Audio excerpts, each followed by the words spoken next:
السلام علیکم ورحمۃ اللہ وبرکاتہ۔ خاتم الانبیاء سیدنا محمد مصطفیٰ صلی اللہ علیہ وسلم کی پیاری تعلیمات کی روشنی میں دوسروں کے لیے استغفار کرنے کے فائدے۔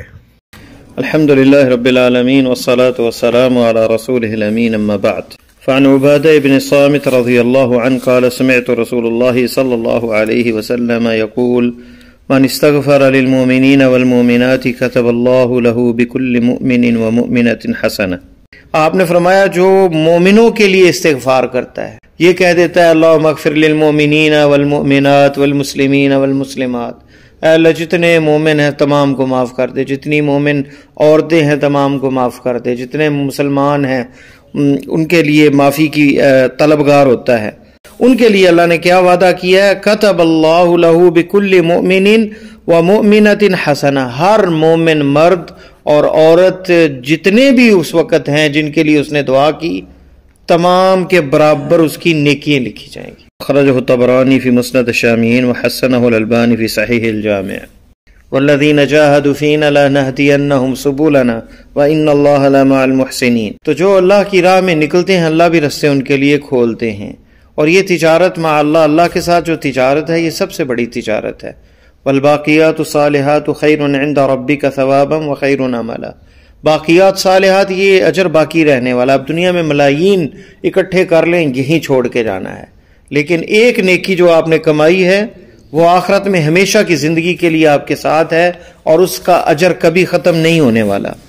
اس وقت 1.25 ارب کے قریب مسلمان ہیں تقریباً، ان میں مومن کتنے ہوں گے؟ چلے ہم 50% ہی لگائیں، آدھے ہی مومن ہوں، یعنی 50 لاکھ ہی اگر کہیں، آدھے سے بھی کم اگر گنے تو 50 لاکھ نیکی ہے۔ چھوٹی سی دعا اللہم اغفر لی وللمؤمنین والمؤمنات، بس یہ 3 جملے کہنے سے تو چھوٹی چھوٹی بسا اوقات حدیثیں ہوتی ہیں اور بڑا اجر ہوتا ہے، اور قیامت کا دن ہوگا کہ بندہ ایک ایک نیکی کے لیے مارا پھرے گا کہ اسے ایک نیکی مل جائے گی۔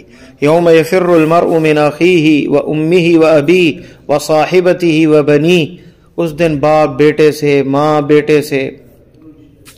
یوم یفر المرء من اخیہ، اپنے بھائی سے بھاگے گا، اپنے ماں باپ سے بھاگے گا، اپنی بیوی سے بھاگے گا، اور بیوی اس سے بھاگے گی۔ کیوں؟ کہیں کوئی نیکی نہ دینی پڑ جائے، رشتے ختم ہو جائیں گے۔ فلا انصاب بینہم، نسب نامے ٹوٹ جائیں گے، سارے لوگ بھاگیں گے ایک دوسرے سے۔ تو ایک ایک نیکی کے لیے بندہ بھاگے گا، اور یہاں پہ دنیا میں یہ موقع ہے، یہ کیونکہ مزرعۃ الآخرہ ہے، یہاں جو بو گے کل کاٹو گے۔ تو من استغفر للمؤمنین والمؤمنات کتب اللہ لہ بکل مؤمن ومؤمنۃ حسنہ۔ تو یہ حدیث صحیح ہے، حسن ہے، شیخ البانی نے صحیح الجامع میں اس پہ حسن کا حکم لگایا ہے۔ تو یہ فرصت ہے کہ بندہ جب بھی دعا کرے ساتھ مومنوں کے لیے بھی دعا کرتے تاکہ اسے نیکیاں بھی ملیں۔ ظاہر حدیث جو ہے اس سے یہ نظر آتا ہے، اس سے مراد مومن مرد اور عورت زندہ بھی اور مردہ بھی دونوں شامل ہیں، کیونکہ اس میں جو ہے مطلق لفظ ہے، جتنے مومن ہیں دنیا میں، جتنے مومنات ہیں، اور وہ زندہ ہیں یا فوت ہو چکے ہیں۔ اگر ہم فوت ہو چکے ہیں ان کو بھی اگر شامل کریں تو پھر کروڑوں بن جائیں گے، پھر تو کروڑوں بن جائیں گے، اور کوئی حصر نہیں ہوگی، کیونکہ ظاہر الحدیث یعم الاحیاء والاموات من استغفر طلب المغفرہ بأی عبارہ للمؤمنین والمؤمنات کما امر اللہ ورسولہ بذلك فاعلم انه لا الہ الا اللہ واستغفر لذنبک وللمؤمنین والمؤمنات واللہ یعلم متقلبکم ومثواکم۔ سورہ محمد، کیونکہ یہ جو ہے ظاہری طور پر تمام زندہ اور اموات کسی بھی عبارت کے ساتھ آپ اپنی زبان میں کہہ دیں کہ اللہ مومن مردوں اور مومن عورتوں کو تمام کو معاف فرما، تو تب بھی اجر آپ کو حاصل ہو جائے گا۔ اور اللہ تعالیٰ فرماتے ہیں سورہ محمد میں کہ جان جاؤ کہ اللہ کے علاوہ کوئی معبود برحق نہیں، اور آپ کو مخاطب کر کے کہا وَاسْتَغْفِرْ لِذَنْبِكَ، اپنے گناہوں کی معافی طلب کریں، وَلِلْمُؤْمِنِينَ وَالْمُؤْمِنَاتِ، اور مومنوں کے لیے بھی اور مومنات کے لیے بھی۔ وَاللَّهُ يَعْلَمُ مُتَقَلَّبَكُمْ وَمَثْوَاكُمْ، اللہ تمہارا اٹھنا بیٹھنا اور تمہارا ٹھکانہ جو ہے وہ جانتے ہیں۔ دوسری حدیث جو ہے ہمارے اس درس کی عبداللہ بن مسعود رضی اللہ تعالیٰ عنہ سے مستدرک حاکم میں ہے، اور امام حاکم نے کہا صحیح علی شرط شیخین ولم یخرجہ، وصححہ البانی، شیخ البانی نے اسے سلسلہ صحیحہ میں صحیح کہا 2727 نمبر۔ آپ نے فرمایا من قال استغفر اللہ العظیم، یہ وہ صیغہ ہے ایک استغفار کا، معافی کا، کہ میں اللہ سے معافی مانگتا ہوں جو عظیم ہے، عظمت والا ہے، الذی لا الہ الا هو الحی القیوم، جو وہ ذات ہے اس کے علاوہ کوئی معبود برحق نہیں، وہی زندہ ہے، قائم رہنے والا ہے، واتوب الیہ، اور اس کی طرف توبہ کرتا ہوں، ثلاثا، 3 دفعہ کہا، کتنی دفعہ؟ 3 دفعہ، استغفر اللہ الذی لا الہ الا هو الحی القیوم واتوب الیہ، 3 دفعہ کہا، غفرت له ذنوبہ وان کان فارا من الزحف، اس کے گناہ معاف ہو جائیں گے اگرچہ وہ کسی مارکے سے، جنگ سے بھی بھاگا ہوگا، ان کان فارا من الزحف غفرت له ذنوبہ، 3 دفعہ، ثلاثا، کتنی دیر لگتی ہے؟ آدھا منٹ بھی نہیں، اور یہ کبیرہ گناہ ہے کہ میدان جنگ سے بندہ پیٹ پھیر کے بھاگ جائے۔ تو یہ 3 جملے جو ہیں، 3 دفعہ پڑھنا ایک چھوٹا سا یہ جملہ، استغفر اللہ الذی لا الہ الا هو الحی القیوم واتوب الیہ، اے اللہ میں تجھ سے معافی طلب کرتا ہوں، اے عظمت والے رب، اے اللہ، اے میرے مالک، تجھ سے میں معافی مانگتا ہوں، وہ ذات، پھر آگے اللہ کی تعریف ہے، لا الہ الا اللہ، یہ لا الہ الا کلمہ شہادہ ہے، کلمہ توحید ہے، یہ سب سے افضل ذکر ہے، لا الہ الا، جس کے علاوہ کوئی معبود برحق نہیں، هو الحی القیوم، یہ بعض روایات میں الحی القیوم جو ہے اسماء اللہ کے اسماء اعظم جو ہیں، اللہ کا اسم اعظم جو ہے اسے کہا گیا ہے، جس طرح سورہ جو آل عمران ہے اس کے آغاز میں الف لام میم اللہ لا الہ الا هو الحی القیوم جو ہے سورہ آیت الکرسی کے اندر ہے، تو هو الحی القیوم، وہ زندہ ہے، رہنے والا ہے، ہمیشہ قائم ہے، اس کے دم سے تمام کائنات قائم ہے۔ پھر ایک لفظ آگے ہے مزید، وَأَتُوبُ إِلَيْهِ، اور میں توبہ بھی کرتا ہوں، اور کوئی بھی گناہ، کبیرہ گناہ معاف نہیں ہوتا جب تک توبہ نہ کی جائے۔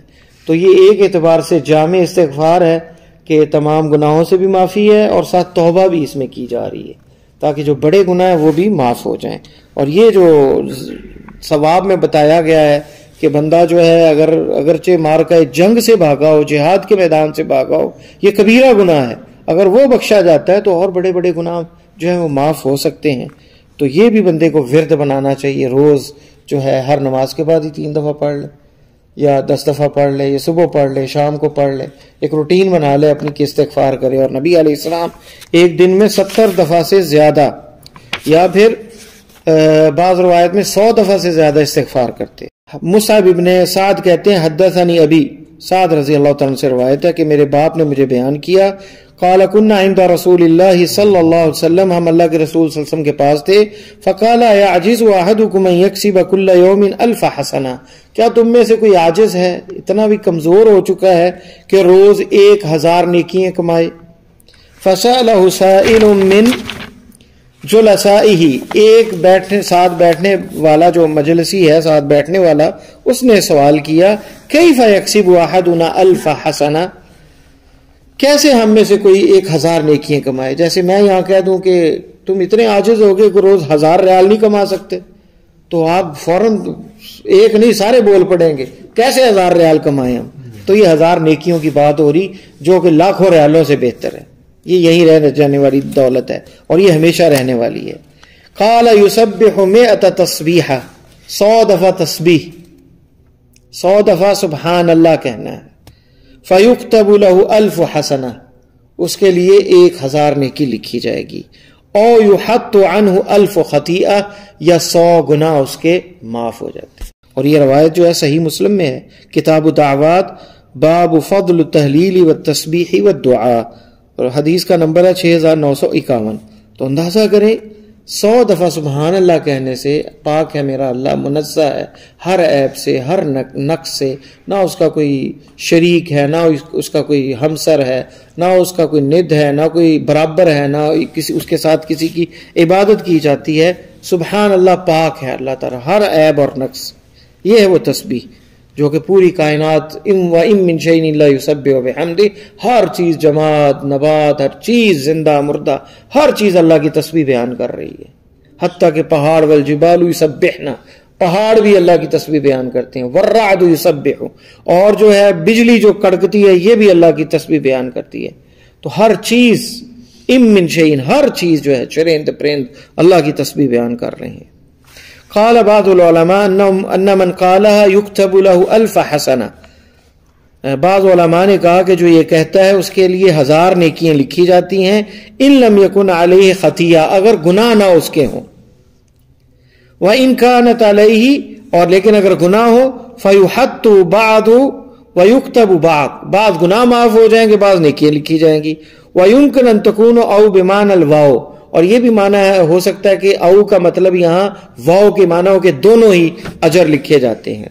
او بمعنی بل، یا پھر بل کا معنی فحینئذ، یعنی اس وقت جو ہے، یعنی یہ بھی ہوتا ہے اور یہ بھی ہوتا ہے. فحینئذ یجمع له بینہما، دونوں میں، یعنی 100 گناہ بھی معاف ہو، 1000 گناہ بھی معاف ہو گئے اور غلطیاں بھی مٹ گئیں اور 1000 نیکیاں بھی مل گئیں. اور اللہ تعالیٰ کا فضل جو ہے وہ بڑا وسیع ہے. یہ ملا علی قاری نے مرقات المفاتیح میں یہ تعلیق اس حدیث پہ درج کی ہے. تو یہ چھوٹے چھوٹے نیکیاں اور عظیم ان کے اجر و ثواب ہے، ان کو غنیمت جاننی چاہیے. اور پھر جب یہ موت آئے گی تو پھر بندہ حسرت کرے گا، کاش یا لیتنی قدمت لحیاتی، میں نے اپنی زندگی کے لیے، آخری زندگی کے لیے، اخروی زندگی کے لیے، ہمیشہ کی زندگی کے لیے، حقیقی زندگی کے لیے کچھ کیا ہوتا، کچھ بھیجا ہوتا. میں تو دولت سمیٹنے کے اندر لگا رہا، وہ یہیں سب کچھ رہ گیا. تو اس دن حسرت کرنے سے پہلے ہمیں اس وقت کو غنیمت جاننا چاہیے. اللہ سے دعا ہے کہ اللہ مجھے اور آپ کو قرآن و سنت پر عمل کرنے کی توفیق عطا فرمائے. یہ تھے محترم محمد جمیل علوی صاحب، گروپ مسائل دین المدینہ یوٹیوب چینل دنیا و دین پر. دینی سوالات کے فری جوابات کے لیے گروپ مسائل دین المدینہ میں شامل ہونے کے لیے 00923352520207 00923167983575 00923452095491. دنیا و آخرت کی بہتری کے لیے نماز، مصنون اذکار اور قرآن سمجھ کر پڑھیں. نبی کریم صلی اللہ علیہ وآلہ وسلم کی پیاری سنتوں پر عمل کریں، دوسروں کو بھی دعوت دیں.